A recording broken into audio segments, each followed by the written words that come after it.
What's up guys, I'm Suman from Stein and welcome to the 8th episode of Lap Talk. This is a series where I analyze laptops available in India and give my opinion on them. And in this episode, let us take a look at the HP 15S du2078TU.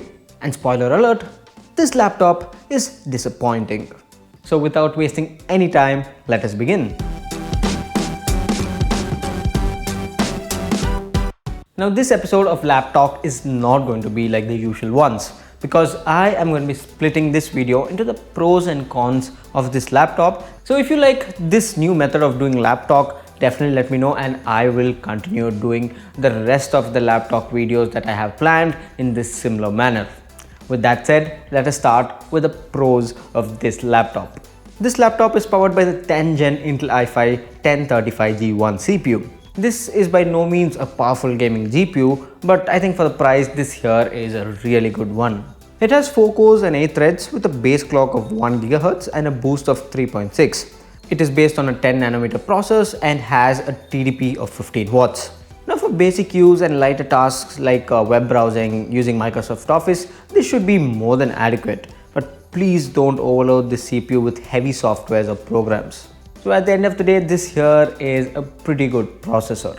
Moving on, HP has made sure that this laptop has 8 GB of RAM standard with a 512GB PCIe SSD. So as for the RAM, this is clocked at 2666 MHz and is also upgradable. The PCIe SSD should be pretty fast compared to any 2.5-inch SSD, but we have no information on whether the storage of this laptop is upgradable. But anyways, I'm very happy that HP went with very solid components for the RAM and storage. Now on this HP 15S you get a full-size keyboard with a numeric keypad, which is good, but sadly they are not backlit. The trackpad looks decently big with 2 physical keys for the left and right click function. But I sincerely hope that this trackpad has Windows precision drivers. So if anyone using this laptop is watching this video, definitely give your experience of using this keyboard and trackpad in the comments below so others can take a look at it. Now we have a really good selection of I/O here. There's a USB Type-C port, 2 USB-A's, a HDMI port, a Ethernet port, a headphone microphone jack and a full-size SD cards reader. But sadly we have no information on which gen these ports are as it wasn't even mentioned in HP's product page. And as for connectivity options, we get Wi-Fi 5 and Bluetooth 4.2. Finally, you get a 41 watt 3-cell battery with a 65 watt power adapter. Now by no means is it a big battery, but I'm sure you would get some pretty decent battery life here. Now taking a look at the pros that I have just mentioned, you would kind of have this thought, things are good here, so this should be a good laptop.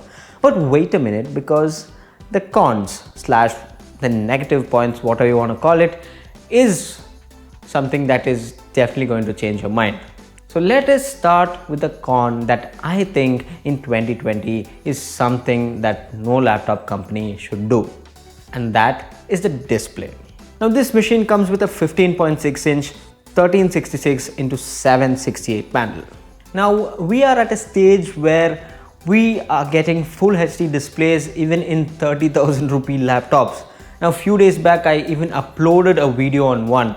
Now since display is an integral part of a laptop, I think putting some low quality display is something that not many people are going to expect from, especially from HP. Anyways, I'm pretty sure that this display is not going to be great. The viewing angles are definitely going to be bad and you're getting HD, so don't expect a lot. And this is some SVA panel that they have coming with, so it should not be that great. So if you're planning to buy this laptop, to watch videos, web series, movies, just to consume media, then please, that's a bad idea. Definitely don't do it. The next con here is that we don't get a dedicated GPU.